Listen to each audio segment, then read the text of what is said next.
Fine student, तो आज class में हम लोग समझने का प्रयास करेंगे क्योंकि ये जो न्यूक्लियर एनर्जी सेक्टर है, अभी भी जो हम लोग बात किए थे कि 3 स्टेज डेवलपमेंट होना चाहिए।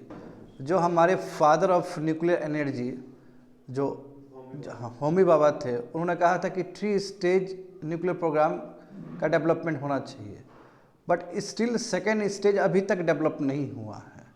तो क्या कारण है कि इतना लंबा समय हो चुका है, उसके बाद भी न्यूक्लियर एनर्जी जो डेवलपमेंट होना चाहिए इस कंट्री में अभी तक नहीं हुआ है।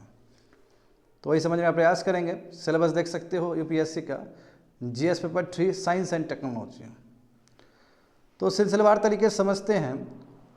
और देखो, सिमिलर एडिटोरियल मैं दिसंबर में ही पढ़ा चुका हूँ, जाके वो देख लेना, समझने की कोशिश करना।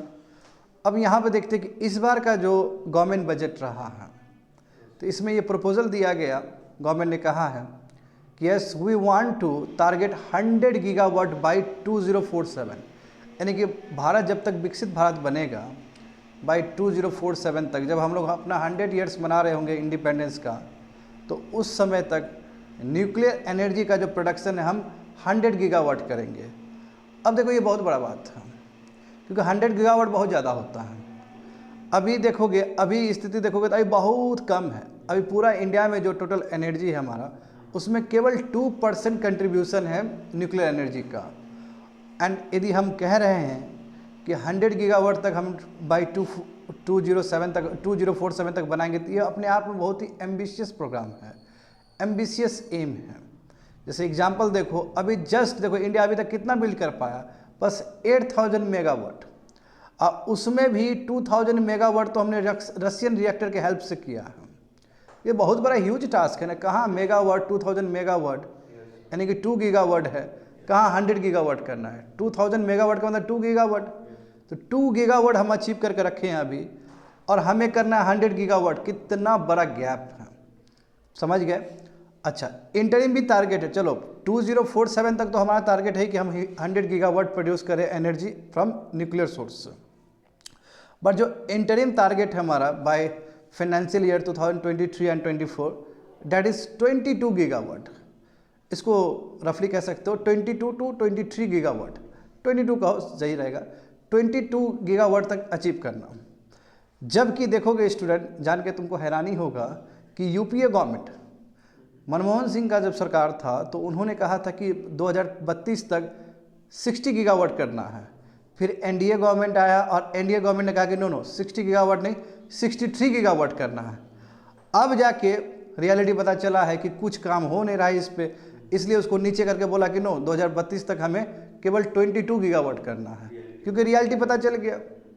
अब इसका एक रीज़न है कि कायदे से देखो कब इतना लंबा समय पहले ही हमारे जो फादर थे न्यूक्लियर एनर्जी के, हाँ जहांगीर बाबा, उन्होंने पहले ही कहा था कि 3 स्टेज डेवलपमेंट करना है हमें। कायदे से 2011 तक सेकेंड स्टेज का डेवलपमेंट हो जाना चाहिए। बट देखो सेकेंड स्टेज का डेवलपमेंट ये 2025 के अंतिम तक होगा।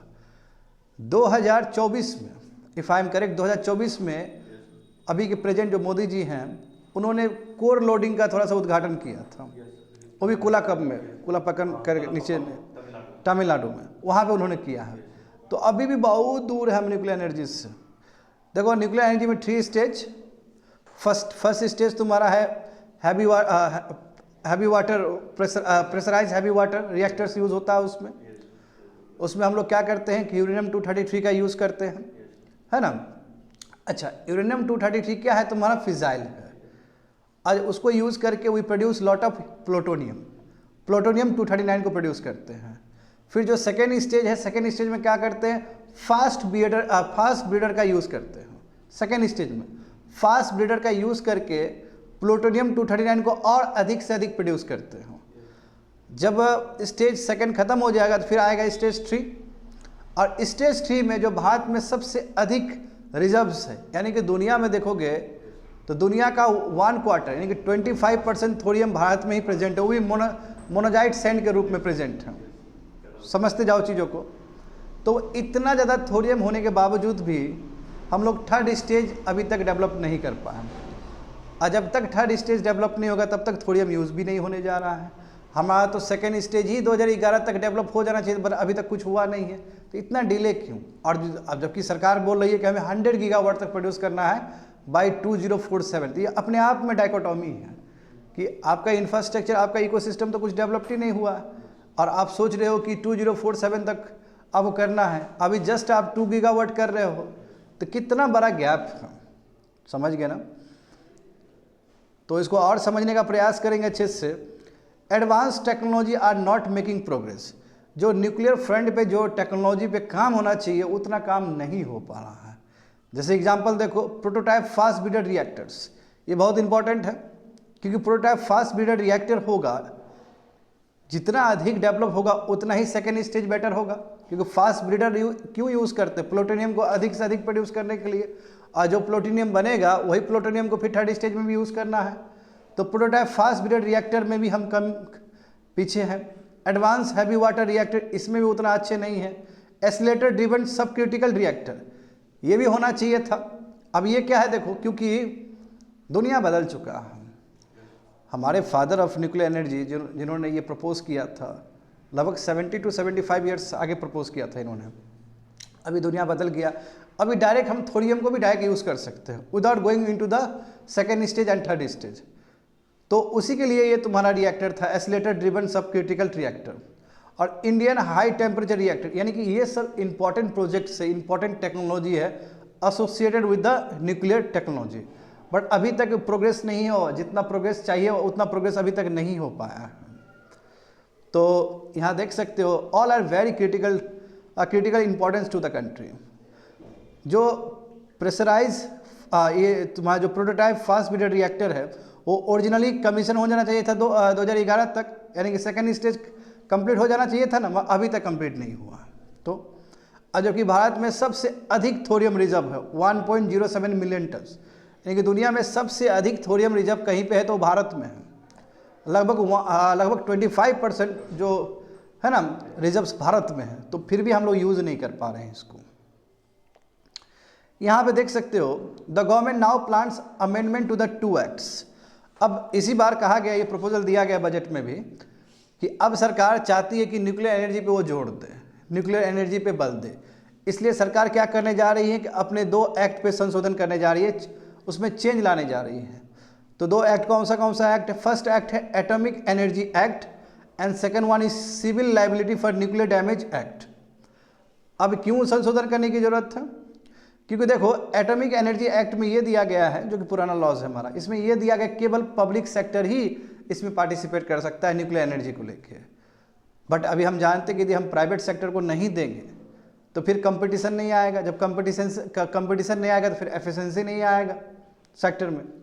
इसलिए अब एटॉमिक एनर्जी एक्ट को अमेंड करके प्राइवेट प्लेयर्स को भी पार्टिसिपेट करवाया जाएगा, नंबर 1। दूसरा क्या है? Civil liability for nuclear damage act.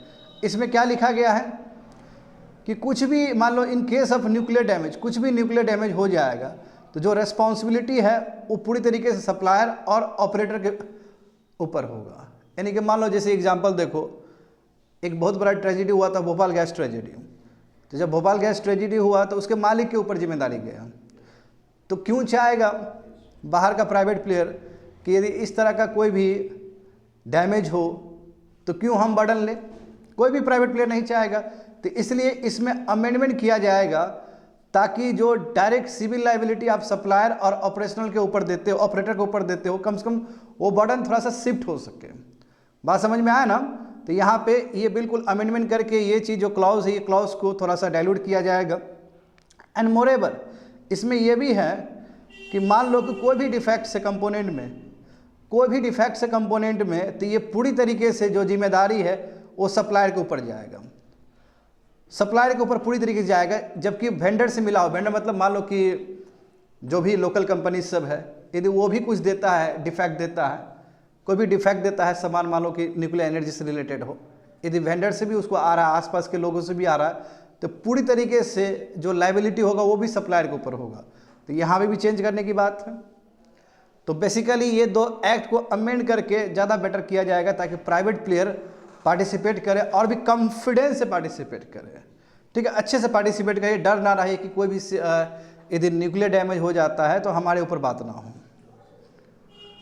यहाँ समझते हैं, जैसे कि ये जानते ही हो तुम लोग, India's propose 3 stage nuclear programme is not making headway.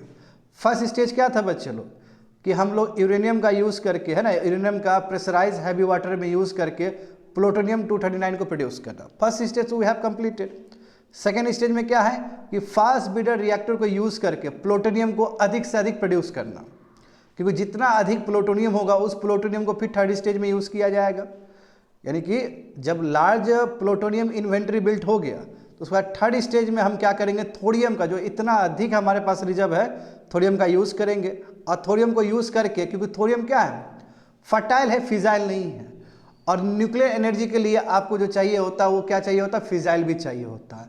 तो इस स्टेज में थोरियम को यूरेनियम 233 में कन्वर्ट किया जाएगा with the help of plutonium 239। समझ गए ना।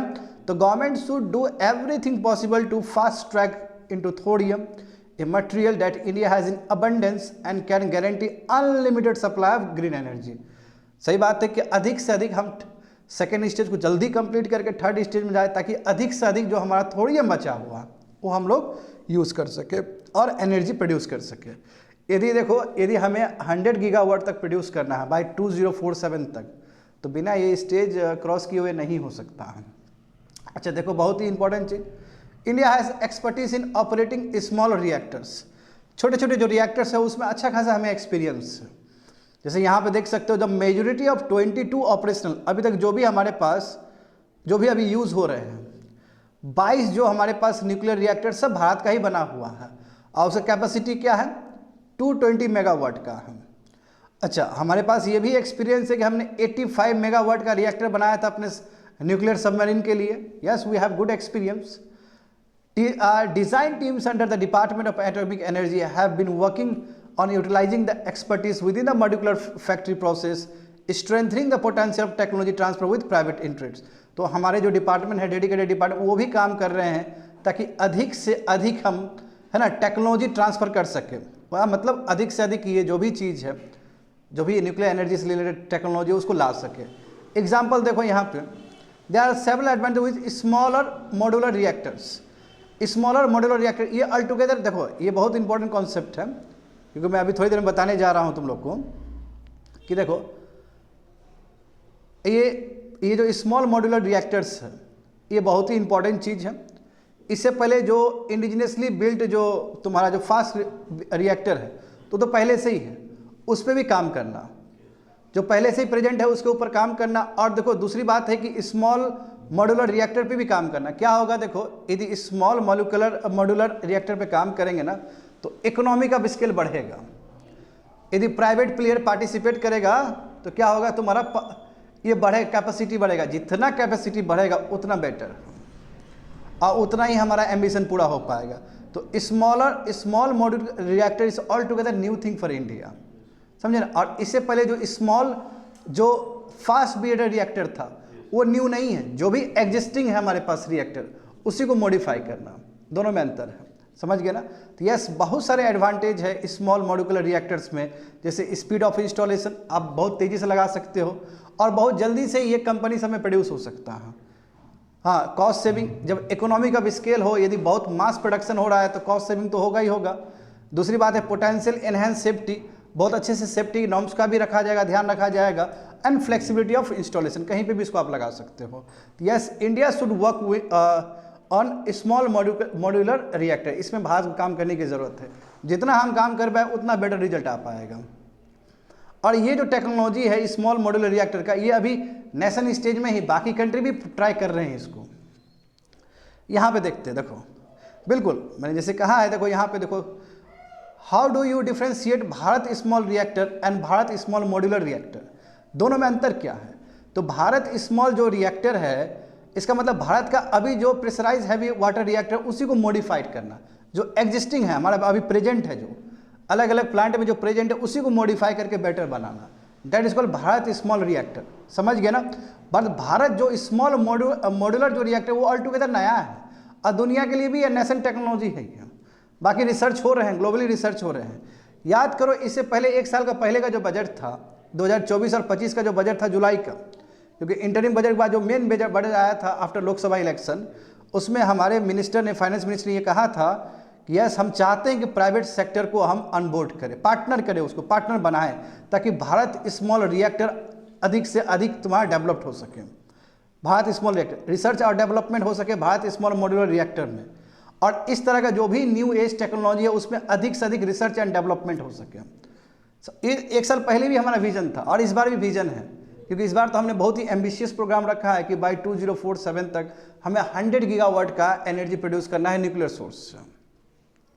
तो यहाँ पे देख सकते हो इंपॉर्टेंट अनाउंसमेंट, इस बार भी इंपॉर्टेंट अनाउंसमेंट यही तो हुआ है कि एटलीस्ट 100 गीगावाट तक न्यूक्लियर एनर्जी हमें प्रोड्यूस करना है बाय 2047 तक। तो तुम यदि 24 और 25 का यूनियन बजट लो या 25 और 26 का ले, क्लियरली तुमको दिख रहा है कि सरकार चाहती है कि न्यूक्लियर एनर्जी पे फोकस करे, ठीक है। एंड इसके लिए देखो सरकार ने क्या किया, एक डेडिकेटेड न्यूक्लियर मिशन बनाया है तुम्हारा 20,000 करोड़ का, and the mission aims to operationalise by 2020, यानी कि 2033 तक कम से कम, यानी कि ये 20,000 करोड़ तुम्हारा इसी मिशन के लिए दिया जा रहा है। इसी मिशन को कहते हैं न्यूक्लियर एनर्जी मिशन। और इसमें इच्छा ये है, सरकार का ऑब्जेक्टिव ये रहेगा कि हम 2033 तक, अच्छा 2031 और 32 तक कितना हमको प्रोड्यूस करना है, लगभग 22 to 23 गीगावाट, सही बात है ना। बट 2047 तक हमें क्या करना है, 100 गीगावाट प्रोड्यूस करना है, जबकि अभी हम बहुत कम करते हैं। तो 2033 तक कम से कम 5 स्मॉल मॉड्यूलर रिएक्टर हम प्रोड्यूस करें, जो कि बहुत इंपॉर्टेंट है और एडवांस न्यूक्लियर रिएक्टर है। और हर एक स्मॉल मॉड्यूलर रिएक्टर पास पावर कितना होगा, 300 मेगावाट पर यूनिट होगा कैपेसिटी, समझ गए ना। अभी देखो यूएसए ने क्या किया रिसेंटली, जो रिस्ट्रिक्शन था बहुत सारे सेंटर पर उसको भी हटा दिया। तो ये बेस्ट टाइम है जहाँ पे हम अधिक से अधिक टेक्नोलॉजी पे काम कर सकते हैं। और दूसरी बात है कि without going to the third stage, क्योंकि ये जो थर्ड स्टेज है वो कन्वेंशनल स्टेज है, हमारे पास और भी बहुत सारा टेक्नोलॉजी है, उस टेक्नोलॉजी को भी हार्नेस करके उसको भी यूज़ करके ना हम डायरेक्ट थोरियम को भी कन्वर्ट कर सकते हैं। That's it, completed.